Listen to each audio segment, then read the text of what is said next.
여러분 안녕하십니까? CJB 뉴스입니다. 김영환 지사의 첫 추경 예산이 도의회 상임위원회에서 대폭 삭감돼 역점 사업 추진에 일단 제동이 걸렸습니다.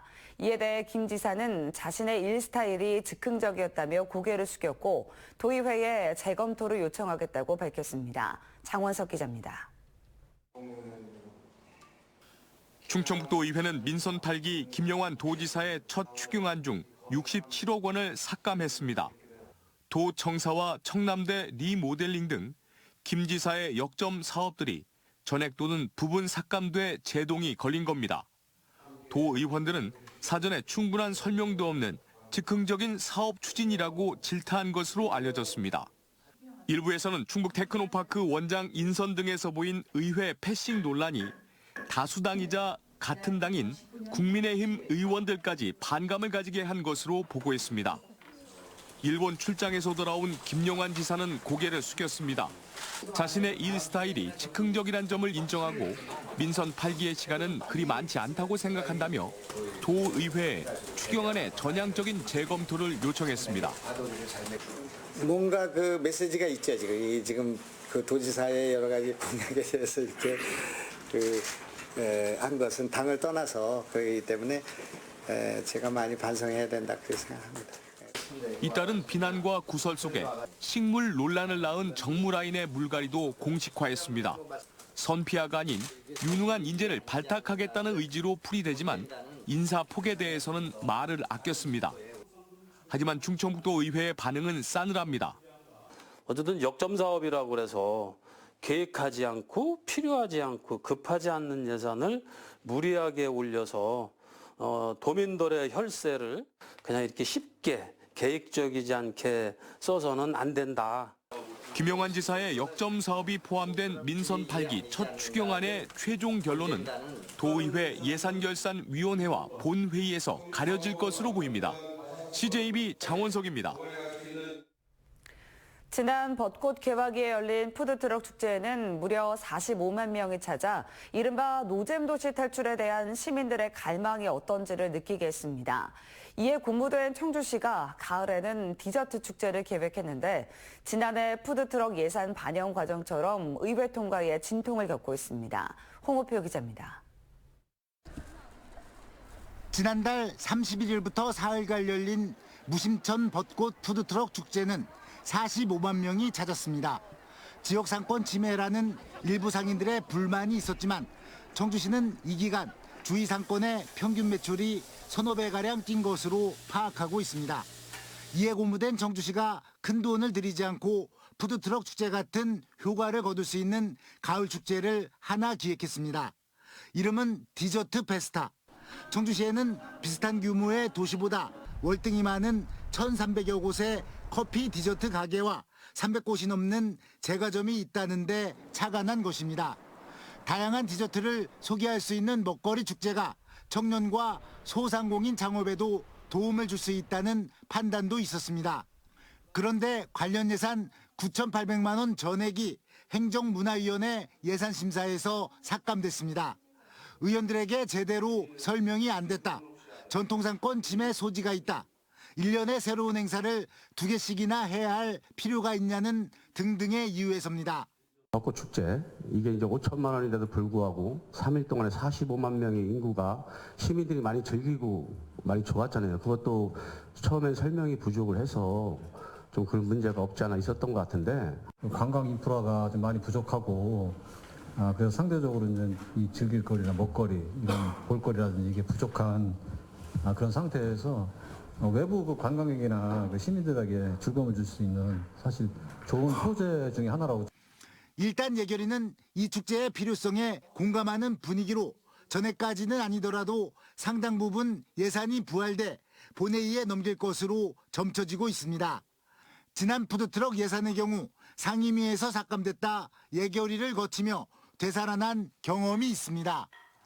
철저한 예산 심사는 의회의 당연한 본분이지만 잦은 예산 삭감이 자칫 집행부에 일하고자 하는 의욕마저 꺾어버릴 수 있다는 점도 고려해야 할 것으로 보입니다.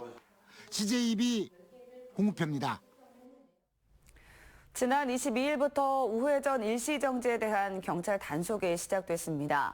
단속 현장을 나가봤더니 운전자들이 줄지어 적발됐고 적발된 운전자 대부분은 바뀐 규정을 인지하지 못하고 있었습니다. 이태영 기자가 보도합니다. 도로교통법이 개정됨에 따라 전방 신호가 빨간불이면 차량은 우측이 아닌 전방의 횡단보도 앞에서 무조건 일단 멈춰야 합니다. 멈춘 뒤 다시 출발했다고 하더라도 우측 횡단보도에 보행자가 있거나 보행 대기자가 있다면 그들이 길을 타 건널 때까지 대기해야 합니다. 경찰의 단속 현장을 따라가 봤습니다. 단속이 시작되자마자 빨간불에도 전방 횡단보도에서 멈추지 않은 우회전 차량이 적발됩니다. 규정을 제대로 알지 못했습니다. 속도를 줄여야 된다는 건 알고 있었는데 아예 멈췄다가 가야 된다는 건 처음 들었네요. 줄지어 가던 어린이집 차량들도 모두 일시정지 없이 우회전을 시도하고 적신 올 때는 우회전하실 때 일시 정지한 다음에 진행하셔야 되는 거예요. 이게 바뀐 거예요, 우회전. 네. 보행자 신호만 의식했던 배달 오토바이도 적발됩니다. 여기가 보행자 신호면 제가 멈췄겠죠. 보행자 신호가 아니니까. 그러니까 왔죠. 일시정지 뒤 출발했다고 우기는 운전자도 있습니다. 어디서 정지하셨어요? 아니, 선생님 저희가 봤을 때는 그냥 쭉 우회전하셔 오셨거든요. 신분증 좀 제시해주세요. 우회전 일시정지 위반 차량들에게는 승합차 7만 원, 승용차 6만 원, 이륜차에게는 4만 원의 범칙금과 함께 15점의 벌점이 부과됩니다. 보행자나 보행 대기자가 있는데도 횡단보도를 지나칠 경우에는 같은 범칙금이 부과되며 벌점은 10점입니다.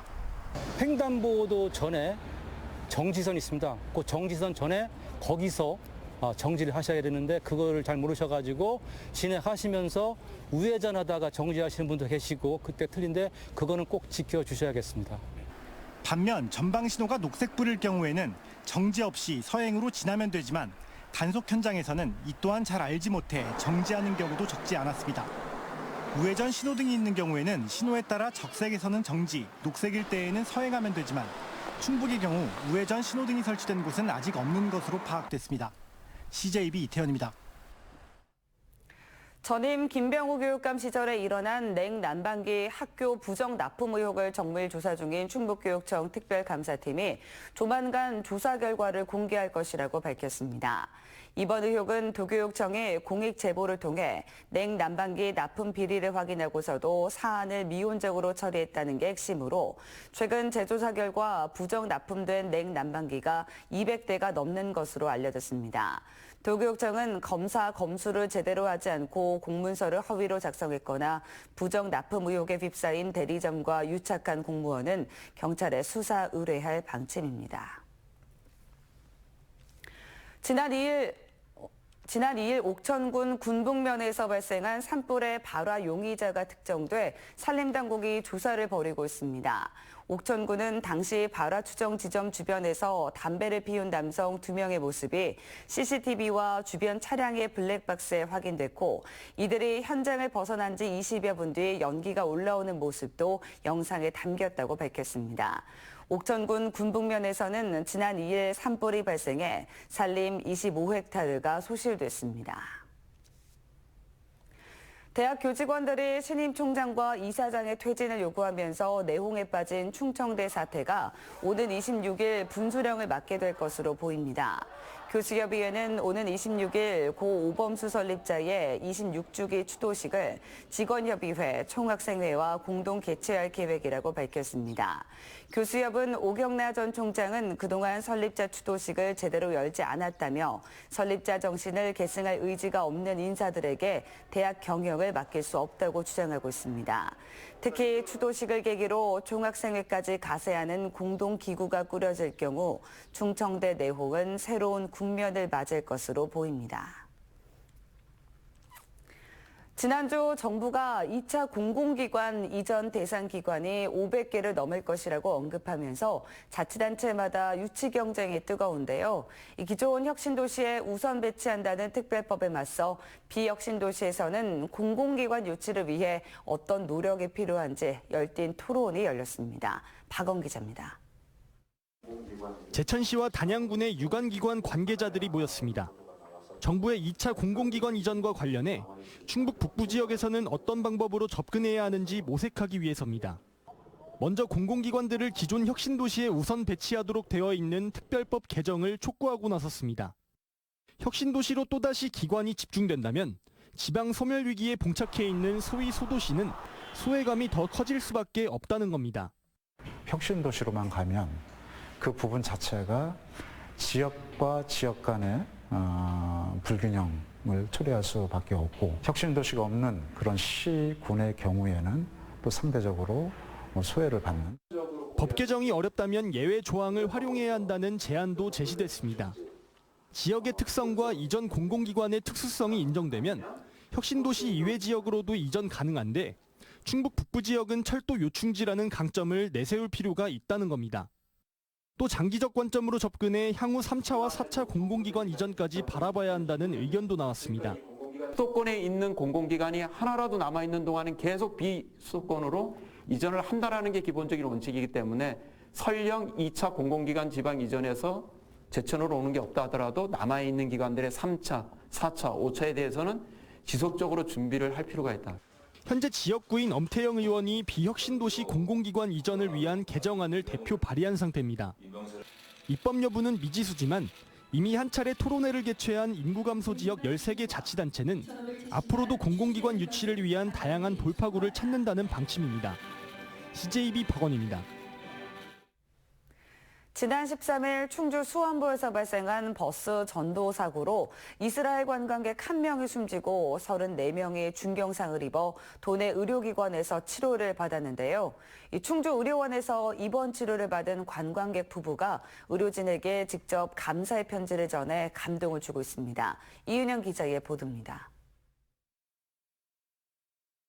우리가 머무는 동안 받은 훌륭한 대우와 보살핌에 진심으로 감사드립니다. 충주 수원부에서 발생한 버스 전도 사고로 충주의료원에서 입원 치료를 받은 이스라엘 관광객 부부가 의료진에게 직접 보낸 편지입니다.